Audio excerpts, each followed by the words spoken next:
So I just used Claude Code to leak me the YouTube algorithm, and it worked. And what I've learned is that everything I knew about the YouTube algorithm is wrong. YouTube isn't a judge, it's a dating app. Craft, not because quality doesn't matter, because demand does, and trends are visible demand. YouTube is not a ranking system, it's a matching system. Here's the cleanest way to think about it. YouTube doesn't rank your video against other videos and send the winner to the top. It does the opposite. For every viewer, it asks a different question. It doesn't line up videos and pick a winner.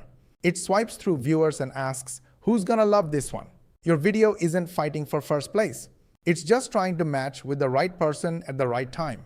Of everything on the platform, what is this specific person, this specific viewer most likely to enjoy right now? Your video isn't competing for a rank. It's competing to be the best answer to a question being asked millions of times a day by millions of slightly different people. The flow looks like this. A viewer opens YouTube, the system models their intent. So how does YouTube figure out who your perfect viewer even is?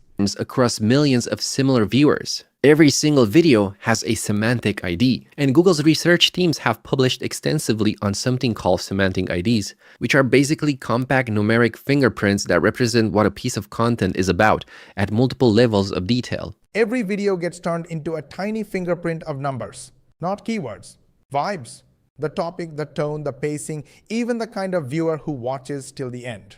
Two videos with totally different titles can smell exactly the same to YouTube. The exact implementation inside YouTube isn't public, but the shape is almost certainly the same. Think of it like this. Your video gets reduced to a list of numbers. That list doesn't describe keywords. It describes meaning, the topic, the tone, the pacing, the emotional arc, the kind of viewer who tends to finish. But smelling good isn't enough. Something has to actually make your video pop off. The cleanest match. There are 4 triggers that do most of the work. So the first one is demand spikes, a news event, a culture moment, a meme. The viewer intent shifts faster than supply. Any video close enough to the spike rides the wave. Then there's timing windows. When the internet suddenly craves a topic and there's not enough content to go around, YouTube panics. It grabs whatever video smells closest and shoves it into feeds. Add a little Reddit buzz on top and boom, you're the hot pizza at a beach party. The first strong video in a new cluster has nowhere to compete. It gets pulled into recommendations for viewers the system was about to disappoint. Then we have external traffic. Views from outside YouTube, Reddit, Twitter, newsletter act as a signal that real humans, not just But there's one secret trigger nobody talks about, and it's my favorite one. want this video. Then we have the last one, which is my favorite one, and I've been talking about this on my channel for a very long time, which is session resonance. If your video keeps viewers on YouTube longer than the video they would have watched instead, this is called session resonance, and it's basically YouTube's love language. If your video makes someone watch another YouTube video right after, you get a gold star. Even better, YouTube quietly shows your first video to way more people. You don't need to go viral. You just need to be the first domino. The system quietly promotes it further. So, if a viewer watches a video from you and then watches another video from you, the algorithm will show the first video to more viewers. This means that But there's one signal that sits above all of this, and nobody sees it coming. So what does the 2026 system really care about? Here's a list. I built it from public Google research, creator guides, and how the platform actually behaves. Quick pause here. If what I'm sharing is making sense and you're thinking, okay, but how does this actually work in a real system? I've put together a free training that walks through the exact structure and process we use.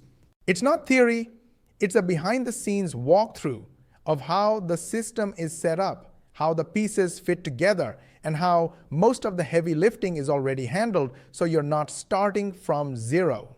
If you want to see how it's structured and decide for yourself if it's a good fit, the link is in the description.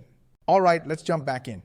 It is a model, not a promise, but it matches what I keep seeing. Number 1 sits above all the rest. Did the viewer feel glad they watched? Not did they watch? The number one thing the algorithm cares about is whether your viewer walks away happy, not entertained, not hyped, happy. And here's the wild part. YouTube guesses this before your video is shown to a single person. So if you trick people into clicking and leave them grumpy, YouTube tosses your video into the shadow realm. Did they walk away happy? The system guesses this before your video is shown to one single person. Now, number 2 is close behind. Did your video keep them on YouTube longer? Did they stay in the app because of you? Now, number 3 is the shape of your retention, not the average. Where do people drop? Where they rewind? The link in my bio is your next step. If you like this video, gently hit the like button. If you dislike this video, then share with your friends and family. Because whether you liked it or not, it could be helpful to your friends and family and your social media contact. And if you think we are doing our best to try and explain to you how you can change your life, and you want to watch the next video, then make sure you subscribe to our channel and switch on the notification bell button. And make sure you ask your friends and family and social media contacts to subscribe to our channel, switch on the notification bell button as well. This way, you will help us get 10,000 subscribers in next 3 months. To learn more money techniques, watch these videos, and we will see you on the next one.